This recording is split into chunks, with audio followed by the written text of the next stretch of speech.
Olá, esse é o Geopolítica Libertária, menos Estado, mais liberdade. Hoje a gente vai falar a respeito de uma guerra que está acontecendo dentro do Japão, uma guerra dentro do crime organizado japonês, né? Mais especificamente dentro da Yakuza. Minha gente, a Yakuza ela não é um grupo uníssono, né? Um grupo homogêneo. Ela é, na verdade, um sindicato do crime formado por vários clãs. Então, existem regras dentro da Yakuza, né? E existe clãs menores, clãs médios, clãs maiores, e dentre os grandes tem uns 4 ou 5 clãs que dominam ali, tem mais influência sobre a Yakuza. E dentre esses aí, o mais poderoso mesmo é o Yamaguchi Gami. E é desse clã que a gente vai falar hoje. O Yamaguchi Gami, ele tem mais ou menos uma década que aconteceu um racha dentro dele, então o grupo se dividiu e eles entraram em conflito. Então vitimaram vários Yakuzas, também vitimaram alguns civis, e quando a Yakuza entra em guerra e começa a vitimar civil, isso na história da Yakuza dentro do Japão, as autoridades japonesas sempre começam a aumentar a pressão sobre a Yakuza. Agora vamos falar como é que é formada e como é que foi criada a Yakuza. A Yakuza ela foi criada aproximadamente no século 17, né, 1600 e alguma coisa, por Ronins, né, que eram aqueles samurais errantes que por algum motivo não faziam mais parte de um feudo, ou porque o feudo foi destruído, ou porque ele foi expulso, ou porque por um outro motivo qualquer ele não estava mais fazendo parte daquele grupo. Por comerciantes itinerantes e pelas aquelas pessoas que faziam parte de jogos de azar. Então uniu esses 3 segmentos da sociedade japonesa da época e formaram a Yakuza. A Yakuza ela é tolerada no Japão, né? Ela não é uma coisa, não é igual o crime organizado aqui no Brasil, que existe lei contra o crime organizado, para acabar com o crime organizado. Lá existe uma certa tolerância porque é uma tradição, né?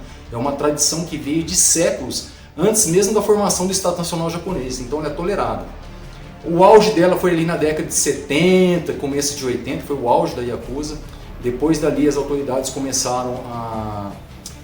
autoridades japonesas começaram a perseguir a Yakuza, começaram a criar algumas leis para limitar o poder da Yakuza, e isso foi aumentando com o tempo, e agora nessa última guerra isso aumentou mais ainda, né?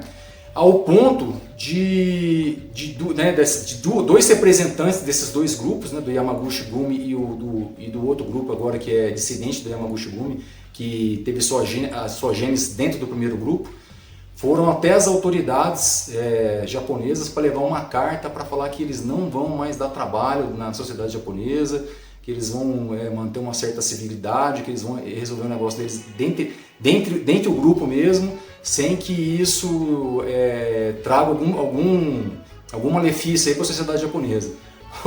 Olha o nível de civilidade, né, do país, hein? O crime organizado leva uma cartinha lá para falar, não vão mais dar trabalho, não precisa mais dar pito, deixar a gente de castigo, que agora a gente vai se comportar. É brincadeira, né, gente? Nem consegue imaginar isso. Imagina isso aqui no Brasil, o Marcola e o Beira-Mar levando uma cartinha, né, pro chefe da Polícia Federal, pro ministro da Justiça, o Lewandowski, sei lá, que a gente podia fazer, né, uma comparação análoga. Mas vamos lá, o que a gente pode aprender com isso, né, com esse fato? Primeira coisa, o crime organizado, tá certo que é uma tradição da cultura japonesa, ela é secular, ela veio muito antes, né, séculos atrás da formação do Estado japonês, e assim, mas o que o Japão nos mostra? Que quando o crime organizado ele se consolida, é difícil ele conseguir um poder assim que possa até rivalizar com o poder estatal, pode até ter um poder paralelo, né? Isso no Japão aconteceu e de certa forma ainda acontece, tem muita influência deles porque eles têm muito dinheiro. Mas é difícil chegar lá, mas a hora que eles chegam lá, a hora que o crime organizado se consolida, é muito mais difícil acabar com o poder desse crime organizado, né? Então por isso que a gente tem que ficar muito atento aqui no Brasil. Esse é um assunto seríssimo, eu venho falando aqui, porque o nosso Estado tem uma justiça, né? Tem um poder estatal muito mais frágil do que o Estado japonês, né? É um país muito mais corrupto, né, do que o Estado japonês, e onde tem corrupção, o crime organizado, ele impera, a gente sabe disso, porque ele vai entrando, né, nas 3 esferas do poder, tanto horizontalmente como verticalmente. Então ela entra no município, no estado, na União, e entra no legislativo, no judiciário e no executivo. Sim, a gente no Brasil, nós temos um problema sério. A gente não sabe o tamanho do problema que a gente está com relação ao crime organizado aqui no Brasil. E outra coisa que a gente também pode tirar uma conclusão, né, dessa história. O crime organizado, ele se enfraquece quando ele se divide, né, quando tem uma oposição dentro dele. Então, outro fenômeno que está acontecendo no Japão, que está diminuindo o poder da Yakuza, é que a população japonesa ela vem diminuindo, né? Ela está envelhecendo bastante, não está conseguindo fazer reposição, vem diminuindo, e isso vai acontecer com o Brasil também. O que acontece? A Yakuza já perdeu mais ou menos metade dos seus membros e tem dificuldade para angariar novos membros. A gente sabe que lá na Yakuza, de uns anos para cá, tem muito coreano, né? Descendente de coreano, tem até filipino. Então, assim, eles flexibilizaram bastante até na Yakuza e que eles aceitam, né, os que são marginalizados pela sociedade, seria mais ou menos em tese, seria isso, né, teoricamente.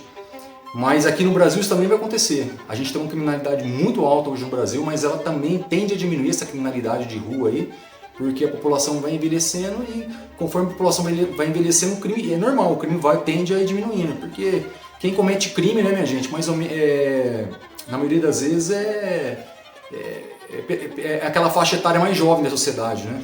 Que não pensa muito, né? Que tem mais empolgado, tá com os hormônios mais à flor da pele. Então isso aí não sei o que eu tô falando, isso aí é científico, tá? População mais jovem tende a ter mais crime, população mais velha tende a ter menos crimes. Então isso também vai acontecer no Brasil. Mas é isso aí. Deixa o seu comentário, o que você acha a respeito dessa história louca aí. E dê o seu like, muito obrigado por ficar até o final e Deus ilumina a vida de cada um de vocês.